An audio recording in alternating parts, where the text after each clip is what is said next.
Hello everyone, this is Excalibur here and welcome to episode 2 of my Minecraft modern automation series. Today we are about to craft... Whoops, I just gave it away. Today we are about to cover, in fact. We are about to cover Minecraft automated crafting. Not craft automated covering. So yeah, today we're going to look in all the types of auto crafting that you're allowed to do. You're allowed to do in Minecraft Feed the Beast. So yeah, we'll get started right now. First of all, we shall check, does vanilla Minecraft have auto crafting? No, it does not, because it is Minecraft and it's dumb. Okay, moving on to the next system, which is factorization. This mod, factorization, allows you to auto craft things with, for example, these blocks known as the compression crafter, craft packet stamper at least, packager, and the last one would be somewhere. Forgot what it was called. Anyways, so this craft packet can also be attached to the sorting pipes and the extra utility pipes. So we shall use this as an example. As you can see, there is this which allows you to package stuff. So for example, you have stone, it will automatically transfer the stone into buttons, which is not what I want to do. Forgot how to do it again. So if we throw, let's see, diamonds, it should package them into diamond blocks. I just need to remember how it was done. Hold on. Alright, we are back, and I made the mistake of saying that this was such. Actually, it's not. The craft packet stamper crafts only one single digit items, and is the craft packet packager that crafts the items as such. As you can see, it crafts them directly into blocks. So this can be useful in automation of small things. However, if you wish for better automation, the compression crafter is another one. This allows for place for Mark 2x1 crafting grid over here, and then gives it a redstone signal, it will craft it. There's so many types of crafting grids you can use here as well. It's quite useful. Next up we have, not from factorization, but from buildcraft again, BC. So this is known as the automated crafting table, auto workbench. Another useless thing, but well, yeah. You can set up the crafting, for example, of planks, let's say. Then we can have this part removed, and we can put it on top instead. Because the emerald pipe, now it's set to non-blocking, we should throw the oak wood in to non-blocking. It will filter itself out, and it will go into the auto crafter, as you see here. It will eventually craft, but the process is rather long, so it's not really that useful. Yeah, it's quite useless or obsolete, as we have the more useful and faster ways of crafting stuff in different mods. So as you can see, the items do come out eventually. Take them out and it starts crafting again. So this is actually quite a bad system, you would say, for crafting, because it's not that useful. So yeah, we shall get on to the more better ways of crafting it. You could say that like that. Yeah. Okay, we'll be right back. Alright, we are back in our logistics pipe setup, and I want to show you how logistics pipes can do auto crafting. Mod.bc, because I want to get my golden pipes. As you all know, logistics pipes does run on pipes, logistics pipes, I'm not sure what it's called. Well, sorry, mod logistics pipes, right? Yeah, it's called logistics pipes. Oh, page, and what was that? Yeah, so basically for this, you need a couple of things. You're gonna need a logistics crafting table, which you can just spam over here, and it has all these 4. Let's just put down 4 of them. Then we get ourselves the crafting logistics pipes. Let's throw them right here. Next up, we connect them into the logistics system with more pipes. So you find a way to nicely connect it up. That's all. Oh, by the way, if you're using logistics pipes, make sure to make a junction in every single one of these pipes so as to not to mix it up. So now if we click on it, you can see there's inputs, satellite, outputs. So you can import from the crafting table itself to autocraft it. And remember the fact that I included a request logistics pipe here. So as you can see, we have cobblestone already. Next time we shall sort in to our logistics chassis Mark III using an item sync module instead. So we take our item sync, whoa, what's that? Demon mods. Our logistics item sync module, which is crafted like this using just cactus green, and we place it with the polymorphic, and we just throw like what? Who gives? Block of diamonds, for example. It will get carried out into the item sync module, provided the item sync module is the default route. So it get carried out and thrown into here. As you can see, there are blocks of diamonds in there. So we go back to our logistics pipe setup. We can take one of them out, throw them into the crafting system.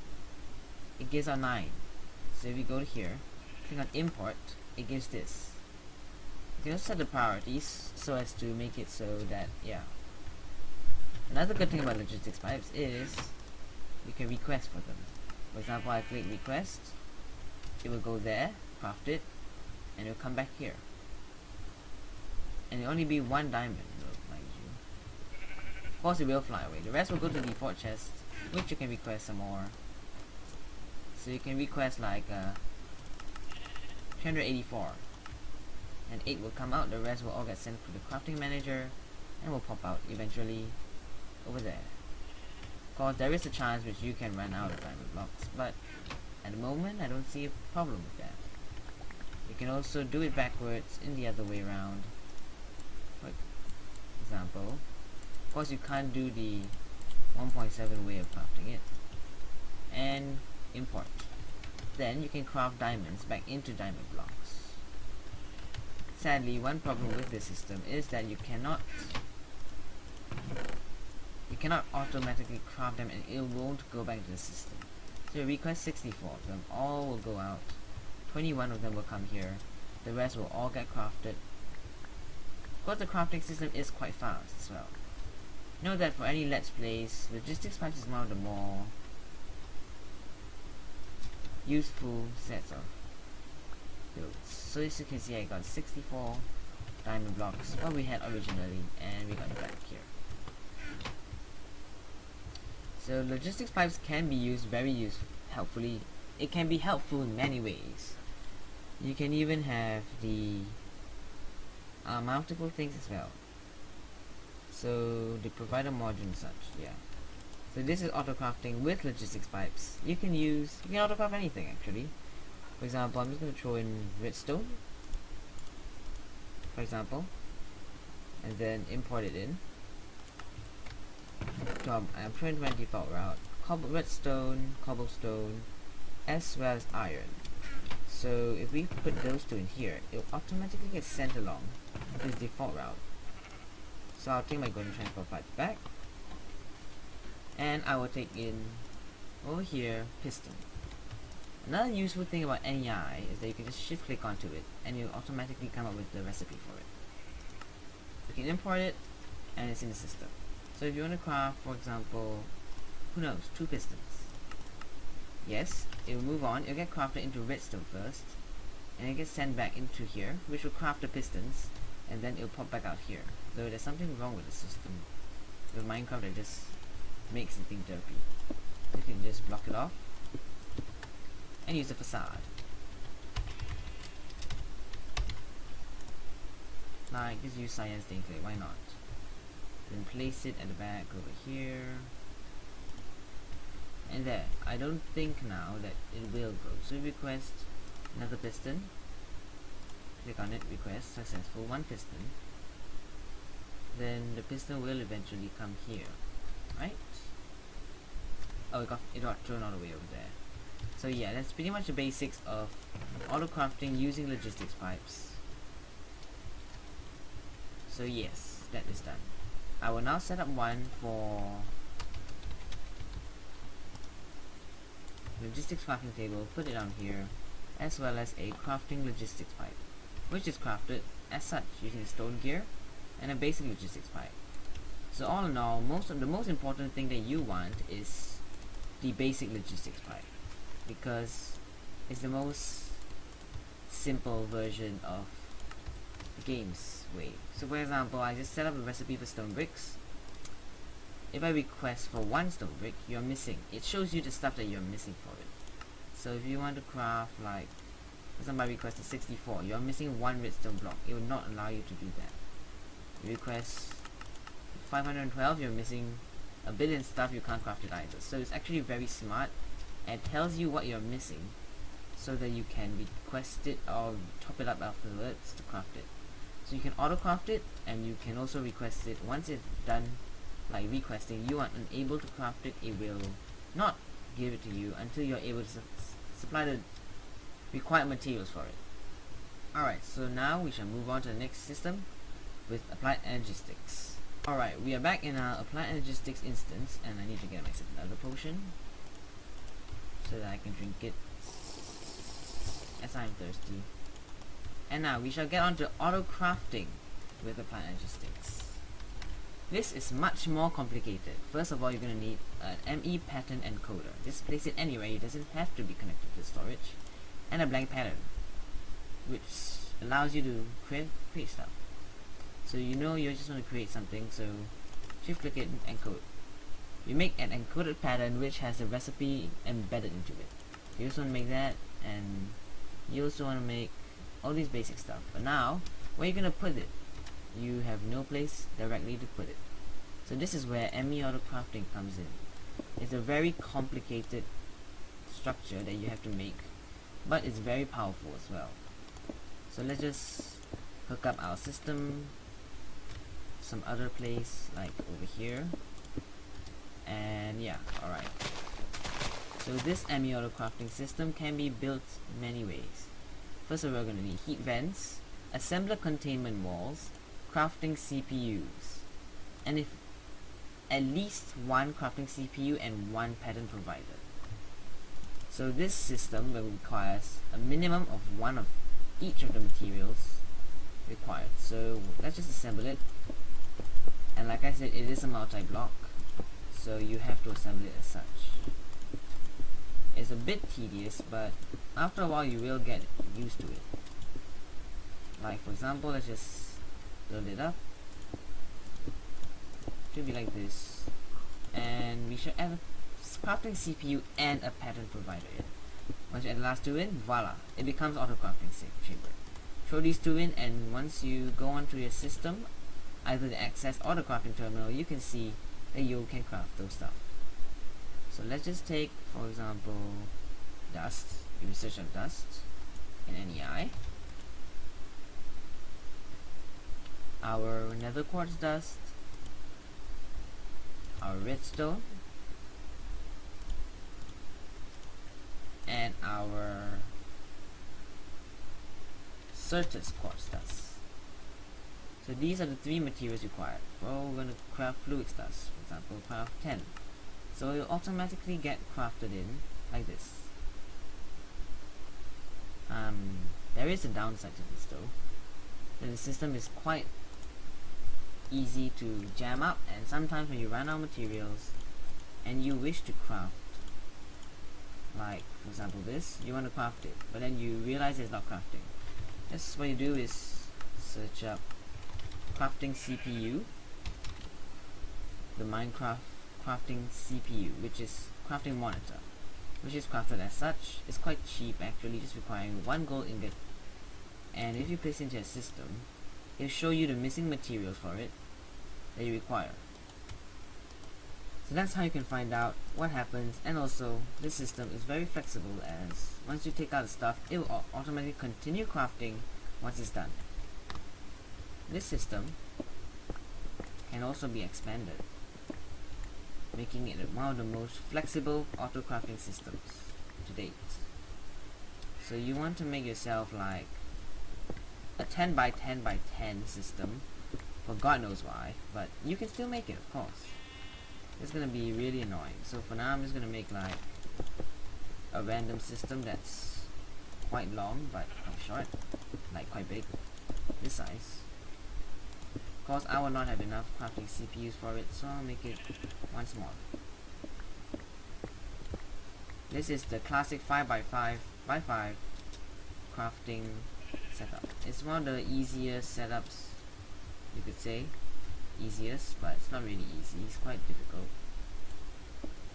But this is the more common setups you'll see, the 4x4, the 3x4, as well as the more common 5x5, which is the one I tend to use a lot.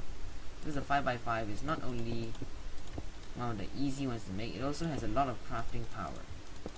Oh, and did I forget to mention, the more crafting CPUs you have in there, the faster your auto crafting system runs. And the more pattern providers in there, the more crafting storages you can hold up to. For example, if you have 9 pattern storages in there, you can hold up to 9 times 54, which is actually quite a huge number of crafting recipes. But then again, in modern Minecraft, nothing's really too little. So you can see this assembler containment, molecular assembling chamber is actually very big. It could be the size of a small house even. But of course, it can be any size you want. Let's just throw in 18 and 9 pattern providers, and you'll craft it 18 times as fast as it was crafting the other time. So for example, it came like one process every 2 seconds with one crafting CPU. That comes out like 20 processes a second with the 18 crafting CPUs that we have. And over here I made a mistake of doing that. It's supposed to be the heat fins. So in a regular containment assembly chamber, as you can see, it is a multi-block, and it's very difficult to assemble because of the expensiveness of recipes. See, this is the containment wall. So much gold required. So basically, you start saying it with gold. You have to. Then heat vents with iron bars. The crafting CPUs cost a diamond chipset each, which is crafted using diamonds, of course. Very expensive, and the pattern provider, another diamond. So you need a lot of diamonds for the crafting chamber, but it's a very powerful tool. It allows you to be extremely flexible with crafting, and you can add 1 billion recipes to it. When I say 1 billion, I literally mean 1 billion. Because it's so extremely flexible. You can add almost every single recipe in the game. For example, everything I'm going to press R, as long as it's a shaped crafting or shapeless crafting, it can do so. So I'm just spamming R everywhere. It's saying shape crafting and shapeless. You can do anything you want with it, and that's how flexible it is. Of course, you can also make the blank patterns themselves. So you shift click this, it makes the blank patterns for yourself. Throw them into the system. It has to be thrown into the molecular assembly chamber, not into here, or else the pattern would not work. So as you can see, we can auto craft 64 of them, but we are missing material. So for example, I spawn in iron, I spawn in Certus, quartz, and I spawn in glowstone, for example. We can throw it in there, 1, 2, 3, and it'll automatically start crafting it. As you can see, 21, 19 immediately came out.